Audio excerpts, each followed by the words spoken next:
నమస్కారం. సఖీ కార్యక్రమానికి స్వాగతం.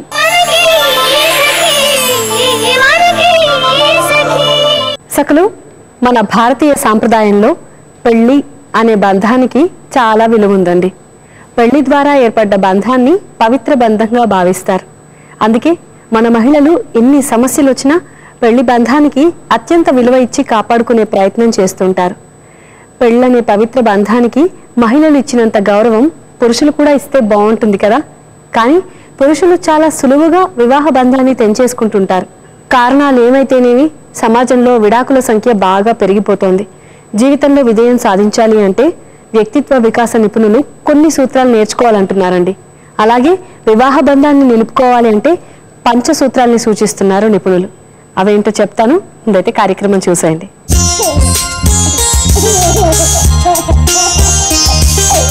నమస్కారం. 12 పాపాయి కార్యక్రమానికి స్వాగతం.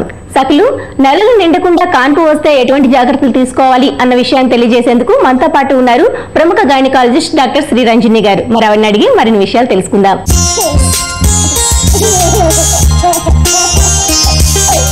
నమస్తే మేడం. నమస్తే. బాగున్నారా మేడం? ఓకే మేడం, నెలలు నిండకుండా కాన్పు నొప్పులు వస్తాయా మేడం? నెలలు నిండకుండా కాన్పు నొప్పులు వచ్చి డెలివరీ అవ్వడం ప్రీటర్మ్ డెలివరీ, ప్రీటర్మ్ లేబర్ అంటారు. నెలలు నిండే కంటే 3 వారాల ముందే కాన్పు నొప్పులు అంటే 37 వారాల కంటే ముందే డెలివరీ అయితే ప్రీటర్మ్ డెలివరీ అంటారు. ఇది మనం 7 నుండి 11% మందిలో చూస్తాం. దాంట్లో కూడా 32 నుండి 7% వరకు 34 వారాల కంటే ముందే కాన్పు నొప్పులు స్టార్ట్ అవుతాయి. 36, 37 వారాలలో కాన్పు అయినా కూడా యూజువల్లీ బేబీకి బాగానే ఉంటారు. అదే 34 వారాల కంటే ముందే డెలివరీ అయితే బేబీకి కొంచెం నియోనటల్ మార్టాలిటీ అంటే బతికే అవకాశం కొంచెం తక్కువగా ఉంటుంది. మేడం, అసలు ఈ కాన్పు నొప్పులు ఎవరిలో వస్తే అసలు ఎందుకు వస్తాయి? లైక్ చాలా మటుకు రిస్క్ ఫ్యాక్టర్స్ ఉంటాయి. అంటే యూజువలీ మోస్ట్ కామన్ అంటే ఇదివరకు కాన్పు ముందే అయిన వాళ్ళకి మళ్ళీ రిపీట్ అయ్యే ఆస్కారం ఎక్కువగా ఉంటుంది. అది అధిక బరువు ఉన్న వాళ్ళలో లేదా అతి తక్కువ బరువు ఉన్న వాళ్ళలో, టీనేజ్ ప్రెగ్నెన్సీస్ అంటే 17 నుండి 19 సంవత్సరాల వాళ్ళకు లేదా 30 పైబడ్డ స్త్రీలలో ఈ ప్రీటర్మ్ డెలివరీస్ మనం ఎక్కువగా చూస్తూ ఉంటాం. ఇంకా అంటే ఈ ఓవర్ డిస్టెండర్ అంటే ట్విన్స్, ట్రిప్లెట్స్లో కూడా కాన్పు నొప్పులు ముందే వచ్చే అవకాశం ఉంటుంది. లైక్ కొన్ని మెడికల్ కాంప్లికేషన్స్ లైక్ డయాబెటీస్ కానీ, sugar, thyroid problems, severe anaemia ఇది ఉన్న వాళ్ళలో కూడా కాన్పు నొప్పులు ముందే వస్తాయి. ఈవెన్ పోషకాహారం న్యూట్రిషనల్ డెఫిషియన్సీస్ అంటే వైటమిన్ సి డెఫిషియన్సీ ఉన్నా కూడా కాన్పు నొప్పులు ముందే వస్తాయి. సో అంటే ముందే మనం ఇప్పుడు అల్ట్రాసోనోగ్రఫీ, రెగ్యులర్ అల్ట్రాసోనోగ్రఫీ చేస్తాం కదా, 20 నుండి 24 వారాలప్పుడు చేసే టీకాలు సర్వైకల్ లెంత్ అంటే గర్భం పొడవు 25 mm కంటే తక్కువ ఉన్న వాళ్లకు ఈ కాన్పు నొప్పులు ఎక్కువగా వచ్చే అవకాశం ఉంటుంది. లేదా ఎనీ బ్యాక్టీరియల్ ఏదైనా గైనిక్ ఇన్ఫెక్షన్స్, వెజనల్ ఇన్ఫెక్షన్స్ కానీ లేదా మూత్రం సంచి ఇన్ఫెక్షన్స్, యూరినరీ ఇన్ఫెక్షన్స్ ఉన్నా కూడా వాళ్ళలో కాన్పు నొప్పులు ముందుగానే వస్తాయి. సో ఈ ఏదైతే మనకు రిస్క్ ఫ్యాక్టర్స్ ఏమున్నాయో చూసుకొని వాళ్ళల్లో అలాంటి నొప్పులు రాకుండా ముందే జాగ్రత్తలు తీసుకుంటే సాధ్యమైనంత వరకు అవాయిడ్ చేయొచ్చు. మేడం, నొప్పులు రాకుండా ఎటువంటి జాగ్రత్తలు తీసుకోవాలి మరి? నొప్పులు రాకుండా అంటే ఇప్పుడు మెయిన్గా life style and behaviour modification అంటే ఇప్పుడు స్మోకింగ్, ఆల్కహాల్, డ్రగ్ అబ్యూస్ వీటి మూలంగా అయితే ఇప్పుడు అవన్నీ బంద్ చేయడం. యూజువల్లీ ఇట్లాంటి వాళ్ళలో మనం బెడ్ రెస్ట్, మనం స్కాన్ చేసినాక సర్విక్స్ లెంత్ +25 mm ఉంటే ఇట్లా చిన్న స్టిచ్ సర్వైకల్ సర్క్లాజ్ అని ఒక గర్భం దగ్గర ఒక స్టిచ్ చేస్తాం మూతి తెచ్చుకోకుండా ఉండడానికి. అండ్ ఈవెన్ ఎనీ ఇన్ఫెక్షన్స్ ఇప్పుడు ఏ మూలంగా అయితే వారికి నొప్పులు వస్తాయో, మూత్రం సంచి లేకపోతే ఎనీ వెజనల్ ఇన్ఫెక్షన్స్ ఉంటే వాటికి ట్రీట్మెంట్ చేసి ప్రాపర్ యాంటీబయాటిక్స్ పెట్టి ట్రీట్మెంట్ చేయాల్సి ఉంటుంది. Plus through out the pregnancy అంటే ప్రెగ్నెన్సీ మొత్తం అంటే 37 వారాలు నిండే వరకు వారికి ప్రొజెస్టేషనల్ సపోర్ట్స్ అంటే గర్భంకి సపోర్ట్ పెట్టి ప్రెగ్నెన్సీని చూసుకోవాల్సి ఉంటుంది. రెగ్యులర్ యాంటీనేటల్ విజిట్స్ అంటే ఎనీ ఇన్ఫెక్షన్ ఏమైనా ఉన్నా కూడా వెంబడే మీ గైనకాలజిస్ట్ దగ్గరికి వచ్చి కన్సల్ట్ చేసి దానికి దగ్గర ట్రీట్మెంట్ తీసుకోవడం. మేడం, నొప్పులు వస్తే గైనకాలజిస్ట్ ని సంప్రదించాలన్నారు కదా, మరి నొప్పులు వస్తాయి అని ఎలా మనకు తెలుస్తుంది ముందుగానే? అంటే యాక్చువల్లీ మనం తెలుసుకోవాల్సింది ఏంటంటే ట్రూ లేబర్ పెయిన్స్ లేకపోతే పురుటు నొప్పులేనా లేకపోతే ఇంకేదైనా అంటే పట్టేసి నొప్పి వస్తుందా లేకపోతే అలా ఫస్ట్ అది పురుటు నొప్పులా కాదా తెలుసుకోవాలన్నమాట. యూజువల్లీ పురుటు నొప్పులు అనేది కాన్స్టెంట్ బ్యాకింగ్ అంటే నడుము నొప్పి కంటిన్యూస్గా కడుపు టైట్ అవుతూ వస్తుంటుంది. ఇప్పుడు యూజువల్లీ ఏదైనా ఫాల్స్ పెయిన్స్ అంటే పురుటి నొప్పులు కావనుకోండి, మనం కొంచెం రెస్ట్ తీసుకొని కొద్దిగా వాటర్ తాగి పొజిషన్ మారిస్తే కాసేపు పడుకుంటే తగ్గిపోతాయి. అది అలా కాకుండా ఇది కాన్స్టెంట్గా పెరగడం, రెగ్యులర్ ఇంటర్వెల్స్లో కాన్స్టెంట్గా కడుపు టైట్ అవుతూ నొప్పి పెరగడం అనేది ఉంటుందన్నమాట. ఇలాంటి ఏమైనా నొప్పి వస్తుంది అనుకుంటే నేను పురుటి నొప్పులేమో అని డౌట్ రావాల్సి ఉంటుంది. అది కాకుండా ఈవెన్ వెజైనల్ డిశ్చార్జ్ అంటే తెలుపులాగా అవ్వడము, తెలుపు అప్పుడప్పుడు కొన్నిసార్లు బ్లడ్ స్టెయిన్ అంటే ఏదైనా రక్తం కూడా అలా కనిపిస్తూ ఉంటుంది. అలా కాకుండా ఫ్రాంక్ బ్లీడింగ్, ఈవెన్ బ్లీడింగ్ లాగా కూడా కనిపిస్తుంది. కాళ్ళు మెన్సెస్ టైంలో కాళ్ళు ఎలా గుంజుతాయో అలా అలాంటి గుంజుడు ఉంటుంటుంది. ఇంకోటి అబ్డామినల్ క్రాంప్స్, గట్టిగా పట్టేసినట్టు తెలుస్తుంది. ఎనీ డిశ్చార్జ్ కడుపు రెగ్యులర్గా టైట్ అవుతూ ఇట్లా ఎనీ వెజైనల్ డిశ్చార్జెస్ ఏమైనా ఉంటే ఇమీడియట్గా గైనకాలజిస్ట్ని సంప్రదించాల్సిన అవసరం ఉంటుంది. మేడం, ఇప్పుడు మీరు అన్నట్టు ఇలాంటి పరిస్థితి ఉంటే ఎలాంటి ట్రీట్మెంట్ తీసుకోవాలి? అంటే ఇమీడియట్గా ఇప్పుడు మీకు కాన్పు నొప్పులు వస్తున్నాయి, పురుటి నొప్పులు వస్తున్నాయి అనుకుంటే ఇమీడియట్గా దగ్గర ఉన్న గైనకాలజిస్ట్ దగ్గరికి వెళ్ళాలి. వెళ్ళిన తర్వాత అసలు కాన్పు నొప్పులు అది నిజంగానే పురుటి నొప్పులా కాదా చెక్ చేస్తుంది అనమాట. అంటే ఈవెన్ ఏమైనా బ్లడ్ ప్రెషర్స్ చెప్పినాను కదా, ఆల్రెడీ బీపీ ఉన్న వాళ్ళలో కూడా కాన్పు నొప్పులు స్టార్ట్ అవుతాయి. సో ముందు పల్స్, బీపీ, వైటల్స్ అన్నీ చెక్ చేసుకుని కాన్పు నొప్పులు నిజంగానే వస్తున్నాయా లేదా చూసుకొని కింద డిజిటల్ ఎగ్జామినేషన్ అంటే మూతిలో సర్విక్స్లో ఏమైనా చేంజెస్, మూతి తెరుచుకుంటుందా లేదా చూసి ఈ కాన్పు నొప్పులు అయితే మాత్రం దాన్ని ఆపడానికి అంటే లైక్ ఎందువల్ల నొప్పులు వచ్చినాయో ఫస్ట్ చూసుకుంటాం. లైక్ ఇన్ఫెక్షన్స్ అలా ఉంటే దాని accordingly first antibiotic, good antibiotic coverage పెట్టి ఆ వెజనల్ ఇన్ఫెక్షన్స్ కానీ యూరినరీ ఇన్ఫెక్షన్స్ కానీ ట్రీట్ చేసుకోవాలి. తర్వాత హైడ్రేషన్ అంటే మనం సలైన్ పెట్టుకోవడం జరుగుతుందంటే సలైన్ తోటి ఏంటి అంటే దానికి యూట్రస్ బ్లడ్ ఫ్లో ఇంక్రీజ్ చేసి యూట్రస్ ఇరిటబిలిటీ ఏదైతే నొప్పులు వస్తున్నాయో అది కొంతవరకు కంట్రోల్ చేయడం జరుగుతుంది. అలా కాకుండా ఈవెన్ అంటే కాన్పు నొప్పులు ముందే వస్తుంది కాబట్టి బేబీ లంగ్ మెచ్యూరిటీస్ ఉండదు కాబట్టి దానికోసం స్టిరాయిడ్స్ అంటే బిటామిథాజోన్, డెక్సామిథాజోన్ అలాంటి స్టిరాయిడ్స్ ఇచ్చి లంగ్ మెచ్యూరిటీ యాక్సిలరేట్ చేసుకుంటాం.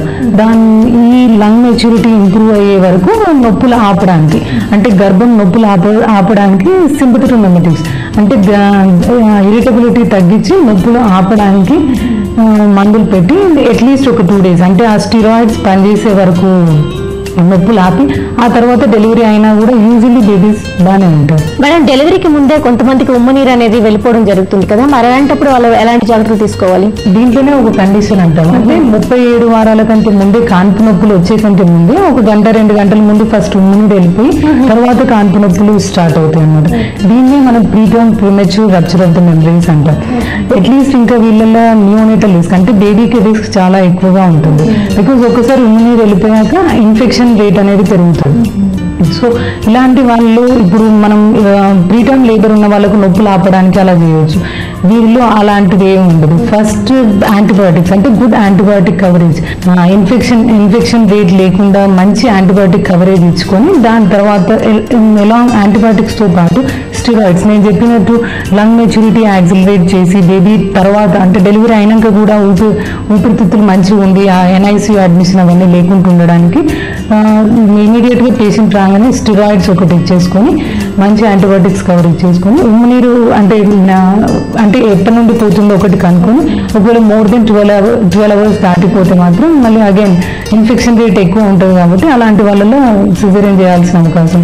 అదే అప్పుడే ఉమ్మనీరు వెళ్ళిపోతే మూతి తెరుచుకుంటూ ఉంటే మాత్రం నార్మల్ డెలివరీ అయ్యే అవకాశాలు ఉంది. బేబీస్ బాగానే ఉంటాయి అంటే మంచి good antibiotic coverage along with steroid ఇచ్చుకొని రెగ్యులర్గా మానిటర్ చేసుకుంటూ బేబీస్ బాగుంటారు. అంటే ఆ టైంలో కూడా రిస్క్ ఎక్కువగా ఉంటుంది. బికాజ్ ఉమ్మనీరు వెళ్ళిపోయిన వాళ్ళ ఇన్ఫెక్షన్ రేట్ ఎక్కువ. అదే నొప్పులు ఓన్లీ నొప్పులు వస్తే మాత్రం ఇన్ఫెక్షన్ రేట్ పెద్దగా ఉండదు. వారిలో మనం నొప్పులు ఆపడానికి ట్రై చేయొచ్చు. అంటే నేను చెప్పాను కదా బీటా సింపథెటిక్ మిమెటిక్స్ అంటే నొప్పులు ఆపడానికి పెట్టి నొప్పులు ఆపుతాం. అదే ఉమ్మనీరు వెళ్ళిపోయిన వాళ్ళలో నొప్పులు ఆపడానికి లేదు. లైక్ స్టిరాయిడ్ యాంటీబయాటిక్ ఇచ్చేసుకొని డెలివరీ ప్లాన్ చేయాల్సింది. అంటే మనకి బిఫోర్ వచ్చినా సరే ఇదే ప్రాసెస్ లో చేసేసారు, వెంటనే ఆపరేషన్ చేయాలి. 34 వారాల కంటే తక్కువ ఉమ్మనీరు వెళ్ళిపోయింది అని అంటే మాత్రం అలాంటి వాళ్ళలో బేబీకి అంటే బేబీ బతికే అవకాశం కొంచెం తక్కువగా ఉంటాయి. అండ్ ఈవెన్ తర్వాత కూడా ఒక నెల 2 నెలలు NICU అడ్మిషన్స్, లైక్ ఇన్ఫెక్షన్స్, ఊపిరితిత్తులు ఎదుగు కదా వారిలో NICU అడ్మిషన్ ఇన్ఫెక్షన్ రేట్ ఎక్కువగా ఉంటుంది. అందుకని మీరు వెళ్ళిపోయిన తర్వాత ఏదో లిటిల్ అంటే కొంచెం లీకే ఆగితే మాత్రం యాంటీబయాటిక్ కవరేజ్ పెట్టుకొని చూసుకుంటూ ఉండాలి, కన్జర్వేటివ్ మేనేజ్మెంట్. అదే మీరు మొత్తానికి వెళ్ళిపోతే మాత్రం యాంటీబయాటిక్ కవరేజ్ ఇచ్చేసి స్టిరాయిడ్ ఇచ్చేసి డెలివరీ ప్లాన్ చేసుకోవాలి. లేకపోతే గర్భం ఇన్ఫెక్షన్స్, ఈవెన్ లోపల ఉన్న శిశువుకు కూడా ఇన్ఫెక్షన్ రేట్ ఎక్కువగా ఉంటుంది. మేడం, నెలలు నిండక ముందు కాన్పు నొప్పులు వస్తే ఎలాంటి జాగ్రత్తలు తీసుకోవాలనే విషయాన్ని మా సకలకు అర్థమయ్యే విధంగా తెలియజేశారు మేడం. ధన్యవాదాలు. ఏమండి, మానవ సంబంధాల్లో ఏ బంధమైనా విడిపోవడానికి ఒక్క కారణం చాలండి. అది భార్యాభర్తలు కావచ్చు, అన్నతమ్ములు కావచ్చు, స్నేహితులు కావచ్చు, బంధువులు కావచ్చు. ఒక చిన్న కారణంతో బంధాన్ని తెంచేసుకోవచ్చు. అదే బంధం దృఢంగా ఉండాలి అంటే మాత్రం చాలా జాగ్రత్తలు అవసరం అంటున్నారు నిపుణులు. ఏ బంధమైనా కలకాలం నిలవాలి అంటే ఇరువురి మధ్య నిజాయితీ ఉండాలి. అంటే ప్రతి మాట నిజాయితీగా పలకాలి. మనసులో ఏమీ దాచుకోకుండా బయటకు చెప్పే స్వేచ్ఛ, స్వతంత్రత ఉండాలి. ఎటువంటి దాపరికాలు లేకుండా ఉండగలగాలి. ముఖ్యంగా భార్యాభర్తల మధ్య ఈ వాతావరణం ఉంటే ఆ బంధం చాలా బాగా ఉంటుంది. ఇప్పుడైతే ఈ కార్యక్రమం చూడండి, ఆ తర్వాత మిగతా విషయాలు మాట్లాడుకుందాం.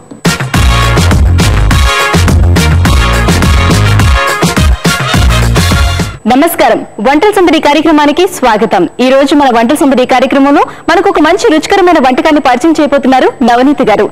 ముందుగా నవనీతి గారిని పరిచయం చేసుకుందాం.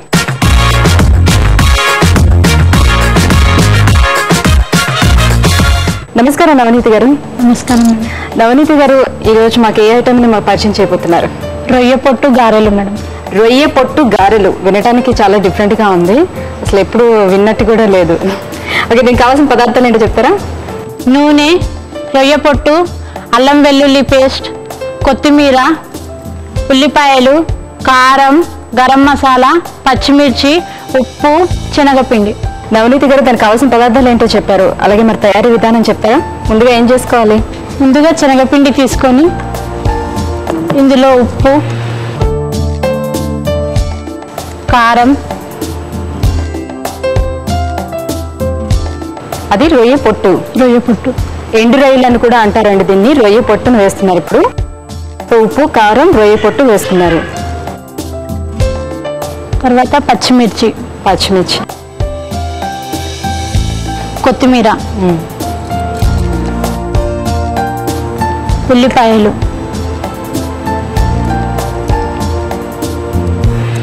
అల్లం వెల్లుల్లి పేస్ట్, గరం మసాలా తగినంత, తీసుకున్న మిశ్రమాన్ని బాగా కలపాలి. వాటర్ వేసుకోవాలా?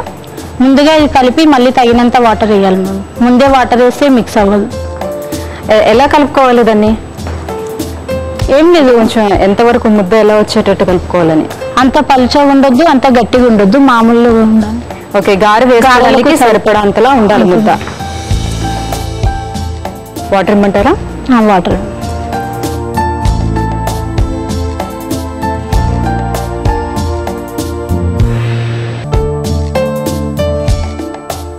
ఎక్కువ వాటర్ వేస్తే పకోడీ పిండిలా అయిపోతుందండి, కాబట్టి కొంచెం తక్కువ వాటర్ వేసుకొని కొంచెం గట్టిగా కలుపుకోవాలి గారెలకి వచ్చేటట్టుగా.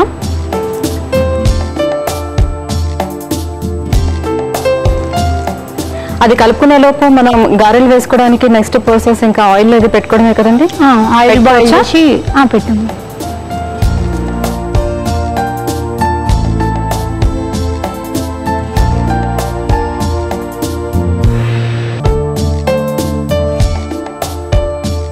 కొంచెం ఇందులో ఆయిల్ వేసేసేయండి.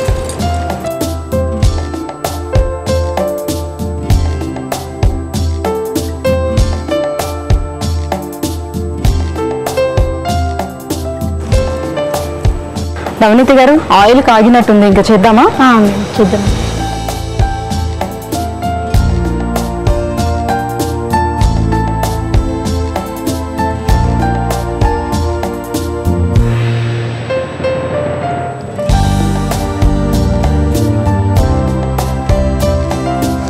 తీసుకోవచ్చా అండి ప్లేట్లోకి? తీయండి, అయిపోయింది.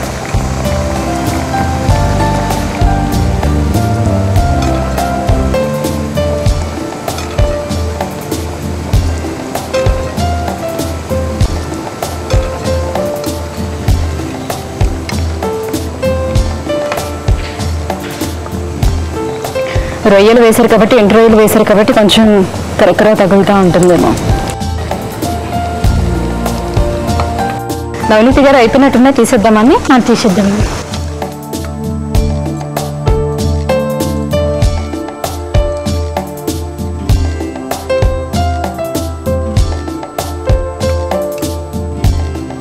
స్టవ్ ఆఫ్ చేసుకున్నాను. సర్వింగ్ ప్లేట్ ఇవ్వండి మేడం. సర్వింగ్ ప్లేట్లోకి ఇంకా తీసేసుకోవడమేనా?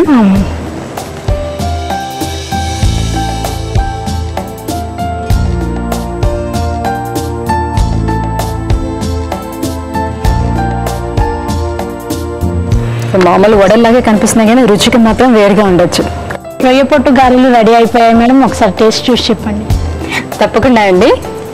చూసారు కదండి, నవనీతి గారు తయారు చేసిన రొయ్య పొట్టు గారెలు రెడీ అయిపోయాయి. దీన్ని రుచి చేసే ముందు దీనికి కావాల్సిన పదార్థాలు అలాగే తయారీ విధానం మరొకసారి చూద్దాం. రొయ్య పొట్టు గారెలకు కావలసిన పదార్థాలు: శనగపిండి, ఉప్పు, అల్లం వెల్లుల్లి పేస్ట్, కారం, ఉల్లిపాయ ముక్కలు, ఆయిల్, కొత్తిమీర, గరం మసాలా, పచ్చిమిర్చి, రొయ్య పొట్టు. రొయ్య పొట్టు గారెలు తయారీ విధానం: శనగపిండి బౌల్ తీసుకొని ఉప్పు, కారం, రొయ్య పొట్టు, కొత్తిమీర, ఉల్లిపాయ ముక్కలు, అల్లం వెల్లుల్లి పేస్ట్, గరం మసాలా వేసి కొంచెం నీళ్లు పోసి కొంచెం గట్టిగా గారెల ముద్దలా కలిపి పెట్టుకోవాలి. తర్వాత స్టవ్ వెలిగించి ఒక బాండి పెట్టుకొని తగినంత ఆయిల్ పోసుకొని ఆయిల్ కాగాక కలుపుకొని పెట్టుకున్న మిశ్రమాన్ని వడల్లా చేసి ఆయిల్ లో వేసుకొని గోల్డెన్ బ్రౌన్ కలర్ వచ్చే వరకు వేయించుకొని సర్వింగ్ ప్లేట్ లోకి తీసుకుంటే రుచికరమైన రొయ్యపట్టు గారెలు రెడీ. చూసారుగా రొయ్యపట్టు గారెలకు కావాల్సిన పదార్థాలు అలాగే తయారీ విధానం. ఇప్పుడు దీన్ని రుచి చేసి ఎలా ఉందో చెప్తాను.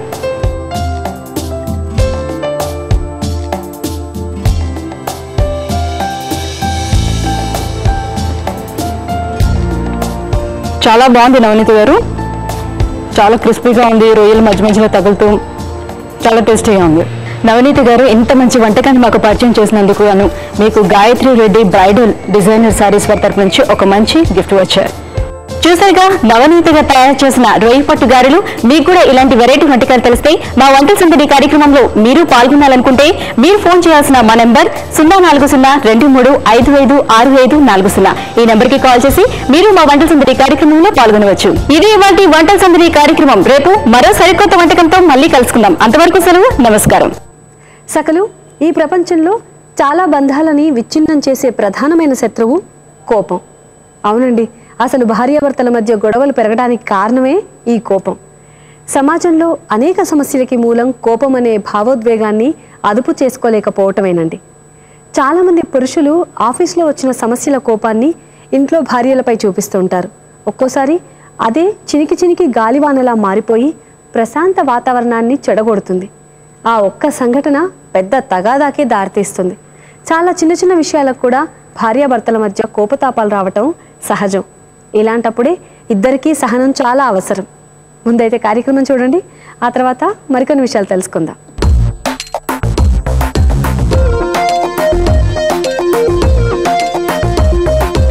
నమస్కారం.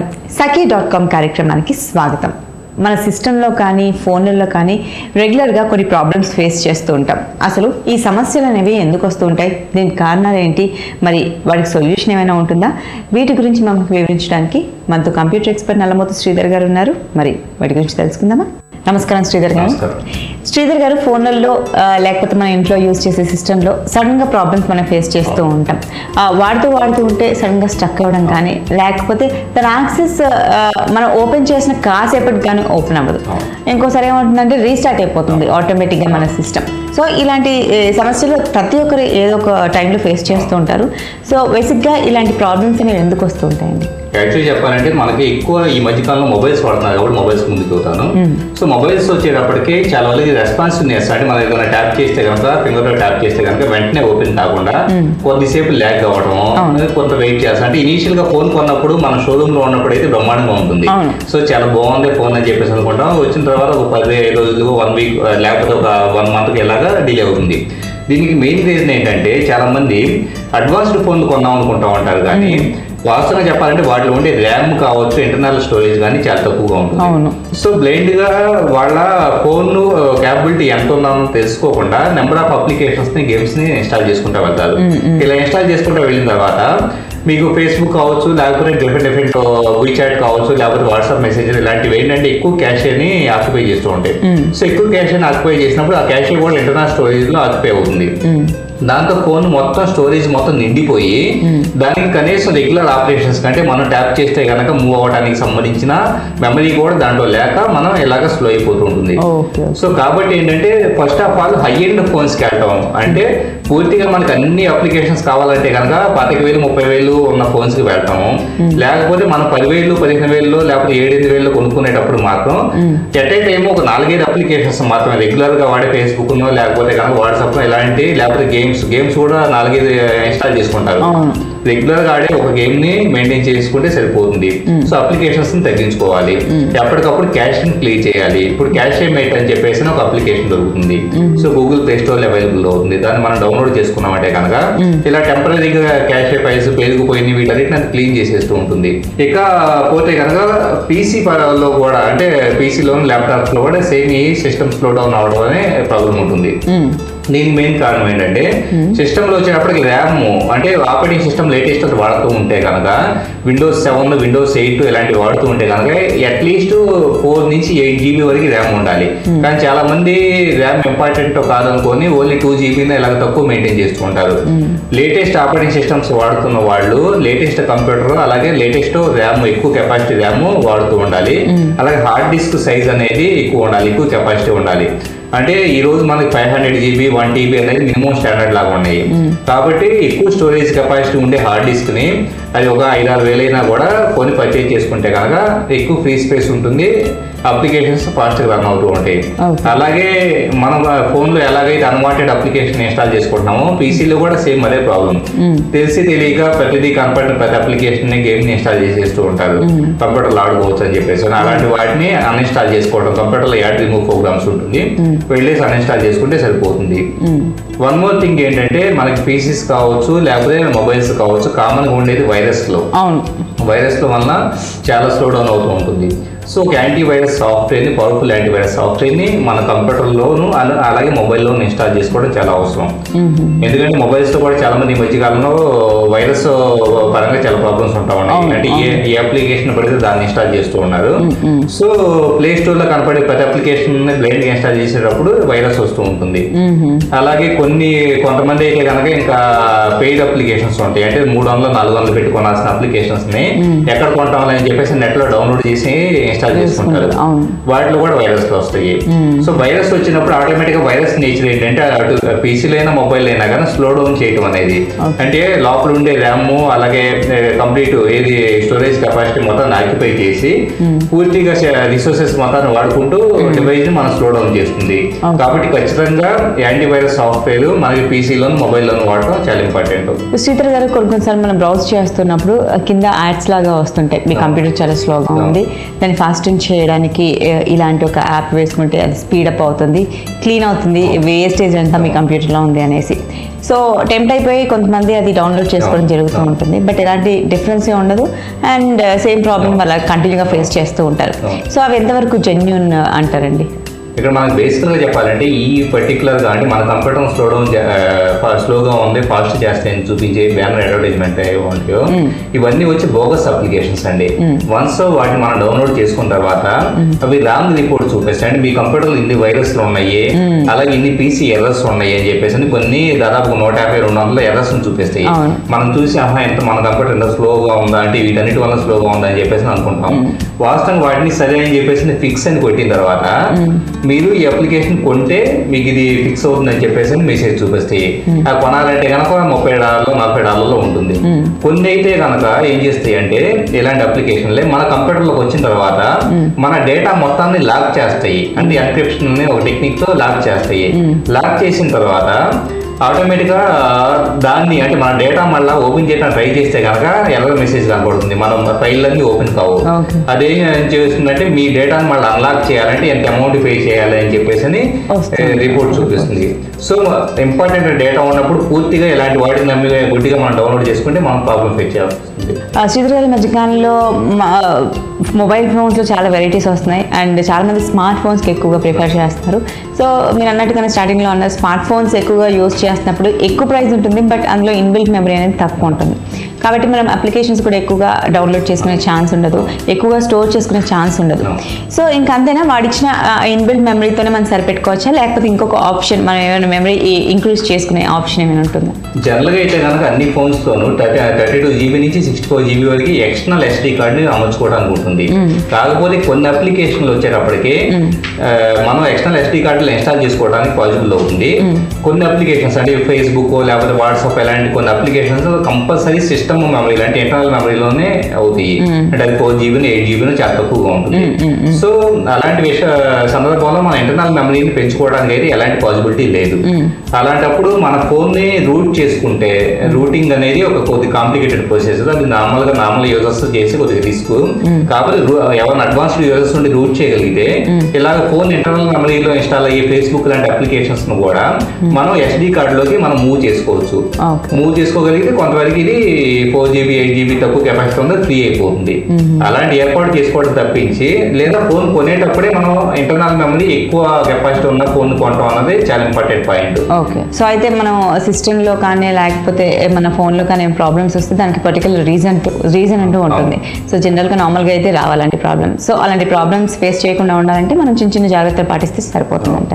ఓకే అండి, సో వీటికి సంబంధించిన ఇన్ఫర్మేషన్ చక్కగా ఇచ్చారు. అసలు ఎందుకు మన మొబైల్స్ కానీ మన సిస్టమ్ కానీ ఎందుకు అలా స్టక్ అవుతూ ఉంటుంది, ఎందుకు మధ్యలో ఆగిపోతుంది, డేటా అనేది ఎందుకు సడన్గా పోతుంది అనేది, సో దానికి సొల్యూషన్ కూడా మాకు చక్కగా వివరించారు. ధన్యవాదాలు శ్రీధర్ గారు. ధన్యవాదాలండి. ఏమండి, ఆలుమగల బంధం మరింత దృఢంగా మారాలి అంటే ఒకరి కష్టాన్ని మరొకరు పంచుకోవాలి. జీవిత భాగస్వామి కష్టాల్ని అర్థం చేసుకుని ఆర్థిక సాయం కాకపోయినా హార్దిక సాయం అందించాలి. జీవిత భాగస్వామి తోడుగా ఉంటే ఎంత పెద్ద కష్టాన్నైనా చాలా సులువుగా దాటగలరు. జీవిత భాగస్వామి విజయాల్లోనూ అపజయాల్లోనూ భాగం కావాలి. అవసరమైన సందర్భాల్లో సూచనలు సలహాలు ఇస్తూ ఉండాలి.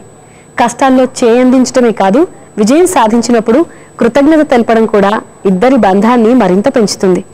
తెలియకుండానే ఒకరి పట్ల మరొకరికి ప్రేమ పెరుగుతుంది. ఇప్పుడైతే కార్యక్రమం చూడండి, ఆ తర్వాత మళ్ళీ మాట్లాడుకుందాం.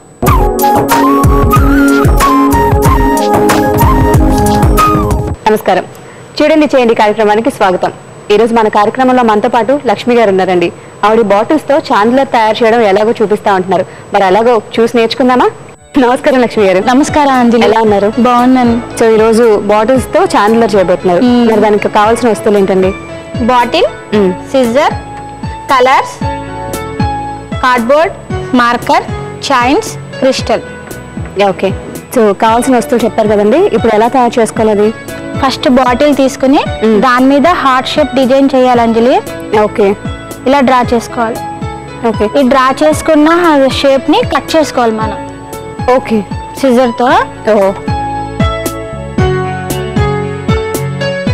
ఏ బాటిల్ అన్నా పర్వాలేదండి? ఏ బాటిల్ అయినా పర్వాలేదు. ఓకే,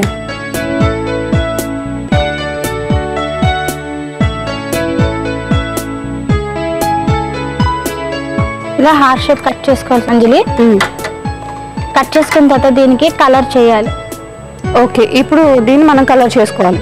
ఓకే, మనం కలర్ తీసుకుని హార్ట్స్ రెడ్ కలర్ లో ఉంటాయి కదా, రెడ్ ఆర్ పింక్, ఆ 2 కలర్స్ తీసుకుని అప్లై చేయాలి దీని మీద. అంటే మనం వేరే ఏదైనా కలర్ యూస్ చేయొచ్చు అండి, లేకపోతే ఓన్లీ రెడ్ ఆర్? అంటే హార్ట్స్ రెడ్ లోనే ఉంటాయి కదా మోస్ట్లీ, అందుకే రెడ్ ఆర్ పింక్ యూస్ చేస్తే బాగుంటుంది. ఓకే, ఇలా కలర్ అప్లై చేయాలి. ఇది కంప్లీట్ గా డ్రై అవ్వాలి అంజలి. ఓకే, అంటే ఎంత టైం పడుతుందండి ఇది మనకి? 5 minutes. సో ఇలా డ్రై అయినా తీసుకొచ్చాను, రెడీ చేసి తీసుకొచ్చారా? ప్రాసెస్ చేద్దాం. ఓకే, ఓకే, డ్రై అయిపోయిన హార్ట్స్ ఇలా ఉంటాయి అంజలి. ఓకే, సో మనం ఒక బాటిల్లో ఎన్ని అయితే అన్ని మనం కట్ చేసుకొని పెయింట్ చేసుకోవడమే. పెయింట్ చేసుకోవాలి, మనకి ఎన్ని హార్ట్స్ కావాలంటే అన్ని. ఓకే, సో మనం ఇది ఒక 5 minutes మనం కలర్ వేసుకున్న తర్వాత డ్రై అయితే ఇలా ఉంటాయి. అవును. ఓకే, ఇప్పుడు నెక్స్ట్ ఏం చేయాలండి? నెక్స్ట్ ఈ హార్ట్స్ కి మనం హోల్ చేసుకోవాలి అంజలి. పైని కిందని హోల్స్ చేసుకోవాలి. ఓకే, చేసుకున్న తర్వాత చైన్స్ ఉన్నాయి కదా, ఈ చైన్స్ సహాయంతో మనం అటాచ్ చేసుకుంటూ వెళ్ళాలి ఒక చైన్ మోడల్లో, హ్యాంగింగ్ మోడల్లో అన్నమాట. ఓకే, సో సపోర్టింగ్ గా. సపోర్టింగ్. ఇది మార్కెట్ లో మనకు దొరుకుతాయి చైన్స్. ఈ చైన్స్ తీసుకుని ఇలా అటాచ్ చేసుకోవాలి. ఇక్కడ హోల్స్ చేసాం కదా మనం, అవునవును, దానికి అటాచ్ చేసుకోవాలి ఇలా. ఓకే, ఈ చైన్స్ ఈ సైజే ఉండాలండి లేకపోతే మనం పెద్ద చిన్నవి కూడా దొరుకుతాయి, చిన్న ఏదైనా పర్లేదు చైన్స్. ఓకే, అంటే మనం ఎంత వరకు డిజైన్ చేసుకోవాలనుకుంటే దాన్ని బట్టి. నెక్స్ట్ ఇక్కడ 2 చైన్స్ అటాచ్ చేసాం కదా అంజలి, తర్వాత మనం క్రిస్టల్ తీసుకోవాలి.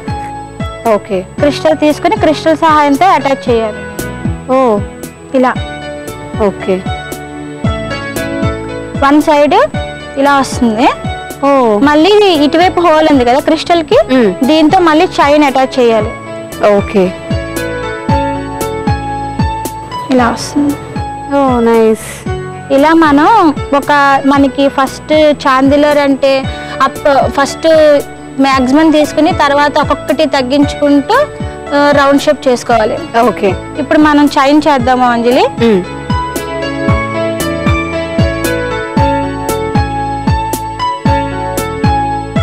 మళ్ళీ ఇంకో హార్ట్ తీసుకోవాలి.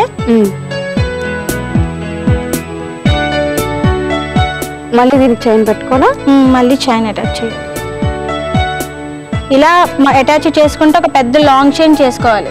ఓకే, మనకి ఎంత లెంత్ కావాలనుకుంటే అంతవరకు లాంగ్ చైన్ చేసుకున్న తర్వాత కార్డ్బోర్డ్ మీద సర్కిల్ షేప్ డ్రా చేయాలి. ఓకే, డ్రా చేసిన తర్వాత దీనికి మనం ఈక్వల్ డిస్టెన్స్ లోని హోల్స్ చేసుకోవాలి అంజలి. ఓకే, అంటే మనం ఎన్ని చైన్స్ అటాచ్ చేద్దాం అనుకుంటున్నామో అన్ని ఈక్వల్ డిస్టెన్స్ లో ఇలా హోల్స్ చేసుకోవాలి. ఓకే,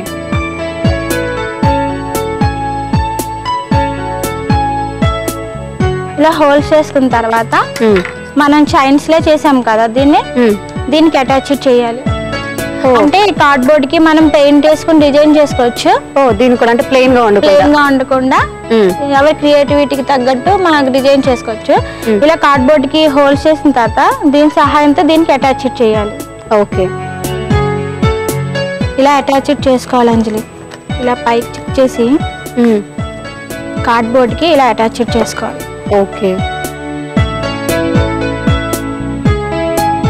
ఓకే, ఇలా అటాచ్ చేసుకోవాలి. ఓకే, మళ్ళీ మనం ఇంతకు ముందులాగా చైన్ లో దాన్ని ఎలా పెడితే ఆ వెయిట్ కి తెగిపోతుందేమో కదా, సో అందుకని అలా కాకుండా ఇలా. సో ఇప్పుడు ఇది బ్రేక్ అయ్యే ఛాన్స్ లేదు. బ్రేక్ అయ్యే దీన్ని స్టిక్ చేయడం అవసరం లేదు. ఆపోజిట్ డైరెక్షన్ లో బెండ్ చేసినట్టయితే ఇంకా అలా స్టిక్ అలా స్టిక్ ఇంకా సపోర్ట్ గా ఉంటుంది కదా, మామూలుగా అయితే చిరిగిపోతుంది, అలా కాకుండా సపోర్ట్ గా ఉంటుంది. Super idea. ఓకే, ఇలా మనం మొత్తం వీటన్నిటికీ కూడా చైన్స్ లో చేసుకోవాలి. ఓకే, చేసుకుంటే చాందిలర్ రెడీ అయిపోతుంది. ఓకే, ఏంటి మీరు ఆల్రెడీ అంటే రెడీ చేసాను తీసుకొచ్చాను? రెడీ చేసింది తీసుకొచ్చాను అంజలి, చూద్దాం. ఓకేనా అంజలి, ఇదిగో రెడీ అయిన చాందిలర్. ఓ సూపర్. మనం ఇందాక చెప్పాం కదా హార్ట్స్ కి ఒక్కొక్కటి అటాచ్ చేసుకుంటూ వెళ్ళాలని. ఇది ఫస్ట్ లాంగ్ చైన్ తీసుకోవాలి. ఓకే, దీనికి తగ్గింది నెక్స్ట్ ఇంకొకటి హార్ట్ తగ్గించుకుంటూ మనం అలా చుట్టూరా చేసుకోవాలి ఇలా. ఓకే, సో ఈక్వల్ గా కాకుండా ఇలా ఒక డిజైన్ లా ఉంటుంది. ఓకే, సో ఆల్రెడీ మీరు ఈ కార్డ్బోర్డ్ ని కూడా చక్కగా డిజైన్ చేశారు కదా, అంటే చూడడానికి మొత్తం లుక్ కూడా చాలా బాగుంటుంది అండి, ప్లెయిన్ గా కాకుండా. అండ్ ఇలా వదిలేకుండా ఇక్కడ మంచి హ్యాంగింగ్స్ పెట్టారు దీనికి హోల్డ్ చేయడానికి. మనం లైట్ కూడా సెట్ చేసుకోవచ్చు, లైట్ పెట్టుకుంటే బాగుంటుంది. ఓకే, ఇంకోటి ఏంటంటే ఏదైనా బెడ్ లైట్ అలా అయితే చక్కగా చిన్న లైట్ లో ఇవన్నీ ఆ రూమ్ అంతా ఈ కలర్ పడుతుంది కదా లవ్ సింబల్స్ తో. ఇంకొకటి ఇది లైట్ వెయిట్ కదా అంజలి, మనకి గాలికి ఇటు అటు వెళ్తూ ఉంటాయి మాట. అవును, సో చూడడానికి కూడా చాలా బాగుందండి, చాలా నీట్ గా ఉంది. అండ్ ఏంటంటే చాలా ఎక్కువ ఖర్చు పెట్టి చేసినట్టుగా ఉంది. సో చాలా బాగుందండి.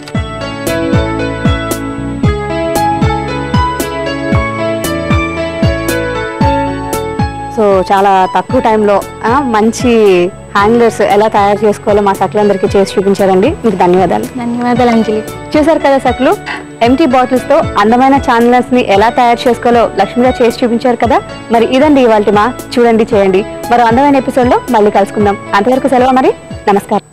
సకులు, భార్యాభర్తలు కలిసిమెలిసి సౌఖ్యంగా ఉండాలి అంటే అన్నింటికన్నా ముఖ్యంగా ఉండాల్సింది ఒకరి ఇష్టాయిష్టాల్ని మరొకరు గౌరవించుకోవటం. ఈ ప్రపంచంలో ఏ ఇద్దరి ఇష్టాయిష్టాలు కూడా ఒకేలా ఉండవు, సొంత తల్లి బిడ్డల మధ్యలో కూడా ఉండవు. అందుకే అవతలి వాళ్ళ ఇష్టాన్ని గౌరవించడం మొదలు పెడితే జీవితంలో అసలు సమస్యలే రావండి.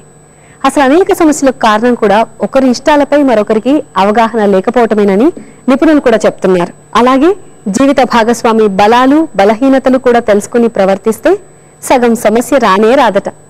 ఇక ఒకరి పట్ల ఒకరు అవగాహనతో నడుచుకుంటే సంసారం అనే బంధం సజావుగా సాగుతుందని నిపుణులు సలహా ఇస్తున్నారు. ఇవాల్టి కార్యక్రమంపై మీ అభిప్రాయాలు, సూచనలు, సలహాలు మాకు రాసి పంపించండి.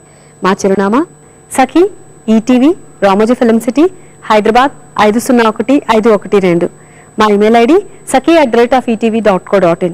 మా ఫోన్ నంబర్ 04023556540. మళ్ళీ రేపటి సఖీ కార్యక్రమంలో కలుసుకుందాం. అందాక సెలవు మరి. నమస్కారం.